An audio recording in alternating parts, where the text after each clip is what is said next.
porcupine named Fluffy.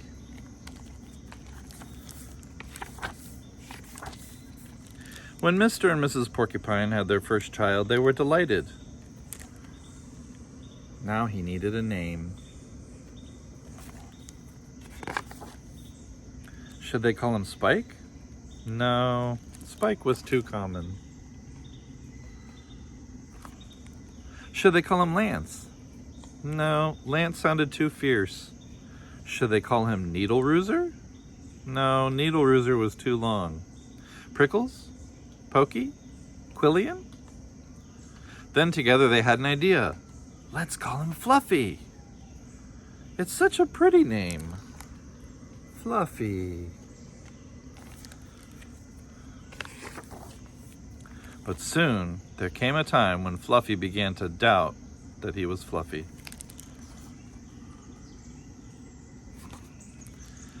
He first became suspicious when he backed into a door and stuck fast. That was not a Fluffy thing to do.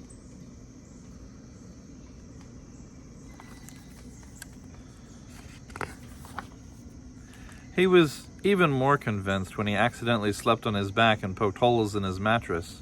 A very unfluffy thing to do. When he tried to carry an umbrella, he knew the truth without a doubt.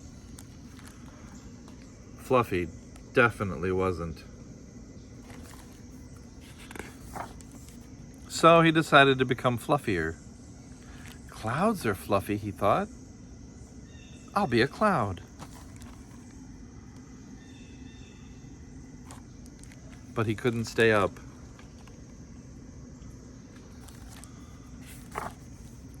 I know. Pillows are fluffy, he said. I'll be a pillow. But when his mother sat on him, she was not pleased. He tried soaking in a bubble bath for 45 minutes, but he did not become fluffy. He became soggy. He tried whipped cream. He put a little on each quill. It was not easy. And it took more than half a day.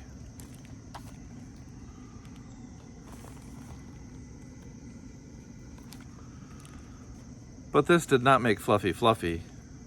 They should have named me Gooey, he sighed.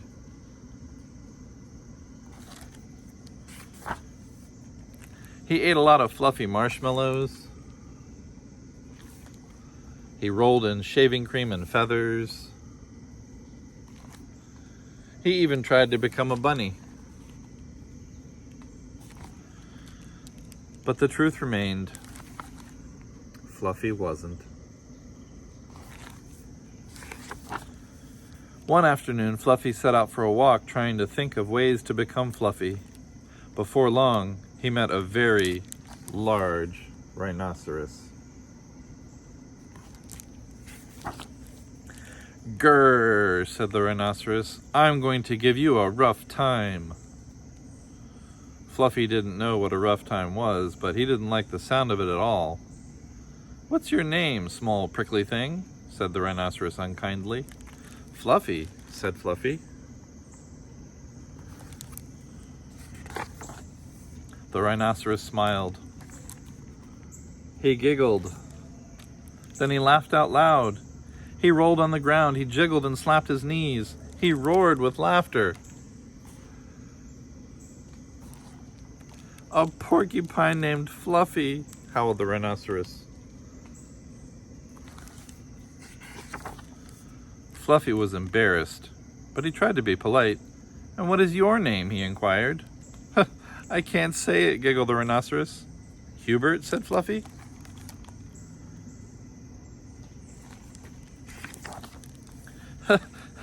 "Oh, help, I just can't say it. I'm laughing so hard," said the rhinoceros. "Harold? Or maybe Herman?" asked Fluffy. "No," gasped the rhinoceros. "It's Hippo."